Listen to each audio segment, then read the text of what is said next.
सबको नमस्कार। हमारा आज का विषय हिजाब को लेकर है। हिजाब शरीर के कुछ अंगों को ढकने या छुपाने के लिए एक कपड़ा, हेड स्कार्फ या मफलर जिसे मुस्लिम महिलाएं और लड़कियां परिधान के रूप में पहनती हैं। 5 राज्यों के विधानसभा चुनाव से कुछ दिन पूर्व भाजपा ने स्कूल, कॉलेजों में हिजाब हटाने का मुद्दा उछाला ताकि उन्हें चुनाव के आधार पर तो फायदा मिलेगा ही, साथ ही मुस्लिम महिलाओं की हमदर्दी के साथ साथ उन्हें वोट भी मिलेंगे। लेकिन भाजपा को हमदर्दी के बदले मिली बुराई। हिजाब का अर्थ आर्ट, ओट या पर्दा अर्थात वह कपड़ा जो सम्मान पूर्व ओट करने के काम आता है। सामाजिक या धर्म के अनुसार तो इसे सही समझा जा सकता है, पर शैक्षिक संस्थानों में धर्म के अनुसार स्कूलों में हिजाब पहनकर आना कहीं न कहीं स्कूल के नियमों का उल्लंघन है, क्योंकि स्कूल में क्या ड्रेस लागू होना चाहिए यह स्कूल के मालिकों का निजी मामला है। इससे धर्म का हस्तक्षेप ठीक नहीं। यह स्कूल तय करेगा कि उनको क्या ड्रेस कोड लागू करना है। और सही बात कॉलेजों की, तो अधिकांश कॉलेजों में ड्रेस कोड है ही नहीं। अब बात आती है धर्म के अनुसार कॉलेज में पहनावे की। यदि मुस्लिम लड़कियां हिजाब पहनकर आ सकती हैं, तो हिंदू महिलाएं को भी पूरा अधिकार है कि वे भगवा वस्त्र धारण करके कॉलेज में आ सकती हैं। हिजाब के विवाद से बेशक भाजपा को कोई फायदा ना मिला हो, पर यह एक चर्चा का विषय अवश्य बन गया है। इसी सिलसिले में हमारी मुलाकात परवीन इष्टधारी से हुई। इससे पहले कि हम परवीन इष्टधारी से आपको मिलवाए, लेते हैं छोटा सा ब्रेक।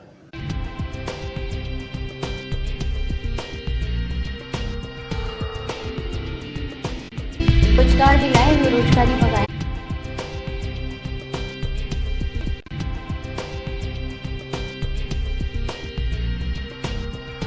ब्रेक के बाद एक बार फिर आपका स्वागत है। मिलते हैं परवीन इष्टधारी जी से। जी बिल्कुल सोनिया जी, आपने एक अच्छा मुद्दा हमारे बीच में रखा है। हिजाब एक शब्द है, बहुत सारे लोग इससे थोड़ा सा समझ नहीं पा रहे कि मुद्दा है क्या। असल में हिजाब एक वेशभूषा है जो मुस्लिम संप्रदाय के लोग अपनी घर की महिलाओं को, बच्चियों को एक स्पेशल वेशभूषा देते हैं, जिसको हम बुर्के के नाम से जानते हैं। काले कलर का बुर्का होता है, उसमें उसको हिजाब कहा जाता है। अभी हिजाब का जो मुद्दा है ये कब और कैसे क्यों पनपा। अभी एक राज्य के अंदर इसका मुद्दा चला था कि एक युवती है, वो अल्लाह अकबर के नारे लगा रही है। कुछ हिंदू बच्चे हैं, एक गले में मोछा श्री राम के नारे के साथ में वो चल रहे हैं। तो ये सारी चीजें हैं, लेकिन इसमें हिजाब का मुद्दे से बढ़ के एक चीज है, क्योंकि जब हमारी कोई एजुकेशन चीजें होती है कि धर्म, जाति, इस आधार पे हमारे देश के टुकड़े पहले ही कई बार हो चुके हैं। आज अगर हमारे देश का एक टुकड़ा पाकिस्तान के रूप में, फिर बांग्लादेश के रूप में अलग अलग हिस्से हमारे देश के बनते आ रहे, तो धर्म की वजह से बनते आ रहे। आज भी अगर हम जाति और धर्म के अकॉर्डिंग ही अपने आप में एक दूसरे में भेदभाव या द्वेष भाव रखेंगे, तो हमारे देश के टुकड़े फिर हो जाएंगे। इसमें कोई बड़ी बात नहीं होगी या चंबा नहीं होगा। अभी हिजाब का जो मुद्दा चल रहा है कि वो एक चीज कॉलेज के अंदर एक युवती हिजाब पहन के आती है, कुछ बच्चे अपना अंगूठा लेके, हिंदू बच्चे जय श्री राम के नारे के साथ आते हैं। तो ठीक है, अगर एक आदमी अपनी तरफ से कोई गलती कर रहा है तो दूसरा भी वही गलती दोहरा रहा है, ये हम इस चीज के लिए गलत मानते हैं इस चीज को। अभी कोर्ट का इसमें फैसला नहीं आया है, लेकिन ये एक सामाजिक मुद्दा। सामाजिक मुद्दे में जो बच्चे होते हैं, जो स्टूडेंट्स होते हैं, उनकी एक लाइफ होती है। शिक्षा का क्षेत्र, शिक्षा का वर्ग, सभी बच्चों के लिए अधिकार बराबर है, चाहे वो मुस्लिम हो, चाहे ईसाई हो, चाहे सिख हो, चाहे हिंदू हो। हमारे बीच में एक ड्रेस कोड रहा है। कभी भी स्कूल में आप भी गए, हम भी गए, स्कूलों की शिक्षा में हमने जब भी देखा है कि एक ड्रेस कोड होता था कि इसी ड्रेस के अंदर आप फला स्कूल में जा सकते हैं। हर प्राइवेट स्कूल की, सरकारी स्कूल, सब एक ड्रेस कोड रहा है। लेकिन हमने देखा कि स्कूलों के अलावा कॉलेजों में, जब भी प्राइवेट का तो नहीं कह सकते, शायद हो सकता है वहां हो, बट गवर्नमेंट के कॉलेजों में ये चीजें नहीं थी कि सरकारी कॉलेजों में ड्रेस कोड नहीं था। कोई अपने मन पसंद से कुछ भी कपड़े पहन के आ रहा है, कुछ भी पहन के आ रहा है। तो कहीं ना कहीं हमारा कह सकते हैं कि ये एक पहली गलती है हमारे इंडियन गवर्नमेंट की, कहते हैं, या इंडियन लॉ एंड ऑर्डर कहते हैं, या जो हमारे कानून है एजुकेशन डिपार्टमेंट से जुड़े हुए, जो ड्रेस कोड के हिसाब के हैं, वो हमने पहले से गलती कर रखी। उस गलती को सुधारने का एक अवसर अब मिला है। हिजाब पहनना कोई गलत बात नहीं, उनके धर्म में उनको हिजाब इजाजत देता है, उनका मुस्लिम, उनका संप्रदाय इजाजत देता है हिजाब पहनने, कोई दिक्कत नहीं है। हमारा संप्रदाय हिंदू समाज है, उसमें जय श्री राम के नारे और भगवा वस्त्र पहनना या गले में लाल कपड़ा डालना कोई गलत बात नहीं है। उनके धर्म की अपनी एक रीति रिवाज है।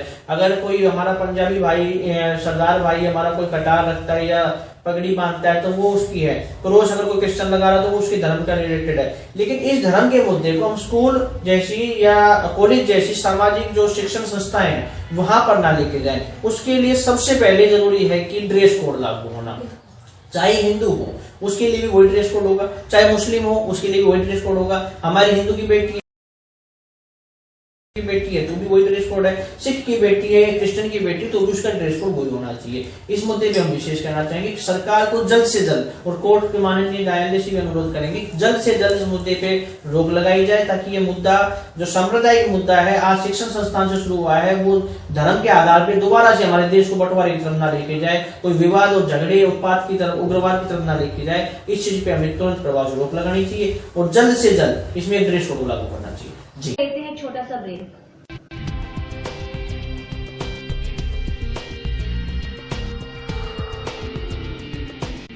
रोजगार दिलाए, बेरोजगारी भगाए।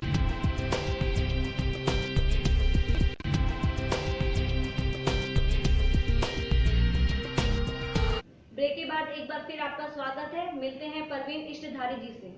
कि जो भी ये जो आपने अभी बताया कि जो ड्रेसेस हैं स्कूल में जो यूनिफॉर्म है, क्या वो भी एक हर धर्म के अकॉर्डिंग होनी चाहिए या फिर इक्वल होनी चाहिए? जी मैडम, आपने जो सवाल पूछा है वो जायज है, लेकिन मेरा कहने का अर्थ ये है कि ड्रेस कोड धर्म के आधार पर होना कतई सही नहीं है, ये संभव भी नहीं है।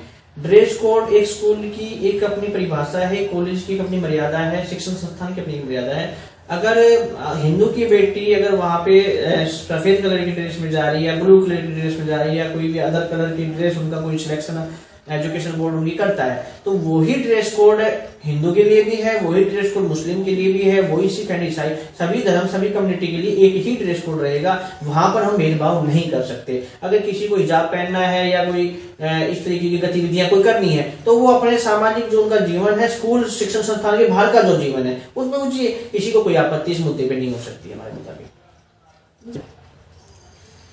जी जैसे परवीन जी, जो मुस्लिम समुदाय है वो अपने इसमें से निकालना नहीं चाहते हैं कि वो ड्रेस कोड को नहीं निकालना चाहते, वो चाहते हैं कि हम अपना जो हिजाब है वो अपना यूज करें, और वो चाह भी रहे हैं कि पूरे हिंदुस्तान के अंदर उस चीज का यूज होना चाहिए। तो उस बारे में आप क्या कहना चाहेंगे? सोनिया जी, मुद्दा इतना बड़ा नहीं है जिसको इतना बड़ा इशू बनाया गया है। अब मुसलमान संप्रदाय चाहता है कि, मैंने भी कल एक टीवी में वीडियो देख रहा था कि एग्जाम थे बच्चे के, और वो बच्ची एग्जाम देना चाह रही थी, मैडम ने कहा हिजाब उतार करके आइए, तो उसने हिजाब उतारना भी चाहा, लेकिन उसके पेरेंट्स ने उसको मना कर दिया, वो बिना बच्चे को एग्जाम दिलाई दे गए। ऐसा करने से जो भी हमारे मुस्लिम भाई हैं, देखो हिंदुस्तान के अंदर सभी संस्कृतियों का सम्मान होते हैं। हिंदुस्तान एक ऐसा राष्ट्र है जिसमें किसी भी धर्म को छोटा नहीं माना जाता, किसी भी धर्म का अपमान नहीं किया जाता है।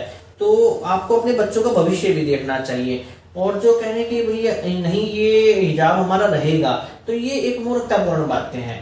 देखो ठीक है, हर आदमी अपनी बातों को ऊंचा रखना चाहता है। मूर्ख को अगर आप कहोगे भैया आप मूर्खता मत करो, तो वो मूर्खता वो सोचता है मैं मेरे से ज्यादा समझ मारना, तो पक्का पत्थर मारेगा। तो कुल मिला के इस तरह की घटनाएं अगर करते हुए लापरवाही अपने बच्चों की जिंदगी के साथ खिलवाड़ है, अपने परिवार के जो समाज के साथ खिलवाड़ है, आगे बच्चों का जो भविष्य है उसके साथ खिलवाड़ है। बहुत सारे पेरेंट्स एग्जाम नहीं दिलाए, कल परसों एग्जाम थे उनके, हिजाब पहन के एग्जाम देगी। इससे पहले भी तो स्कूलों में आ रही थी। अब जब ये मुद्दा हाईलाइट हो गया तो उनके दिमाग में हिजाब ही, फिर तो वो नागा बाबा हैं हमारे हिंदू संप्रदाय में, नागा संत होते हैं, वो कपड़े नहीं पहनते, आपको बता दें। अगर वो स्कूलों में जाने लगे वो कहेंगे हम भी अपने धर्म नीति के हिसाब से, ऐसे तो समाज का माहौल ही बदल जाएगा। फिर उसमें ना तो सभ्यता कहीं चीज पे नजर आएगी, या तो फिर उसमें बिखराव आ जाएगा, या उसमें द्वेष हो जाएगा, या एक ऐसी अप्रिय घटनाएं हमारे हिंदुस्तान में देखने को मिलेंगी जो हम कतई देखना पसंद नहीं करते। हिंदुस्तान का कोई भी सच्चा देशभक्त, सच्चा नागरिक हिंदुस्तान में ऐसी गतिविधियां नहीं चाहेगा कि शिक्षण के क्षेत्र में हम धर्म के आधार पर बढ़ जाए। धर्म के आधार पर पहले भी बढ़ चुके हैं, अगर अब भी धर्म के आधार पर बढ़ते रहे तो हमारा भाईचारा, हमारा समाज में जो एकता है वो एकता खत्म हो जाएगी। और दूसरे देशों की जो अंग्रेजों की गुलामी हमने पहले की है, 70 साल देश गुलाम रहा हमारा, आज 70 साल पहले अंग्रेजों का देश गुलाम रहा है, तो वो चीजें आगे फिर गुलामी की तरफ कहीं ना कहीं बढ़ जाएगी। आप देखो, आप बहुत गहरा मुद्दा है। जब हिंदुस्तान आजाद नहीं हुआ, सन 1947 में हमारा देश आजाद हुआ, उससे पहले अंग्रेजों का आजाद रहा है, उससे पहले मुगलों का शासन रहा है। तो अंग्रेजों के शासन काल में क्या हिंदू मुस्लिम वाली कोई बातें हमारे साथ थी? आप इसको देखो, हिंदू मुस्लिम वाला कोई मुद्दा अंग्रेजों के शासनकाल में नहीं था। आजादी की जो लड़ाई लड़ी गई थी अंग्रेजों के खिलाफ, उसमें मुस्लिम ने भी, क्रिश्चियन ने भी, सिख ने भी, ईसाई ने, सरदार देखो, वल्लभ भाई पटेल देखो, हमारे अपने भगत सिंह देखो, राजगुरु देखो, सुखदेव देखो, सभी अलग अलग धर्म के, अलग अलग कौम के, अलग अलग जाति के आदमी थे, लेकिन इन लोगों ने एक ही मुद्दा रखा, हिंदुस्तान हमारी माँ है, हिंदू हम हमारी गुलामी से आजादी चाहिए। उन गुलामी की आजादी के लिए उन्होंने अंग्रेजों से लड़ाई के लिए हमारा देश आजाद हुआ है। छोटा ब्रेक।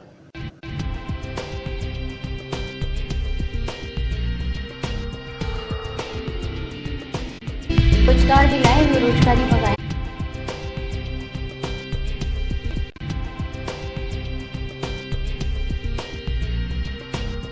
ब्रेक के बाद एक बार फिर आपका स्वागत है। मिलते हैं परवीन इष्टधारी जी से। आजादी चाहिए, उस गुलामी की आजादी के लिए उन्होंने अंग्रेजों से लड़ाई के लिए हमारा देश आजाद हुआ है। तो अगर यही चीजें, अब इसको कहीं मुद्दा कहाँ से आता है, इसमें कोई संदेह नहीं है कि राजनीतिक मुद्दा, आज इलेक्शन कहीं हो रहे, कल कहीं हो रहे, परसों कहीं है, एक फूट डालो राज करोगे नीति आती है। कल परसों भी टीवी में आ रही थी भाई मैं सपा का,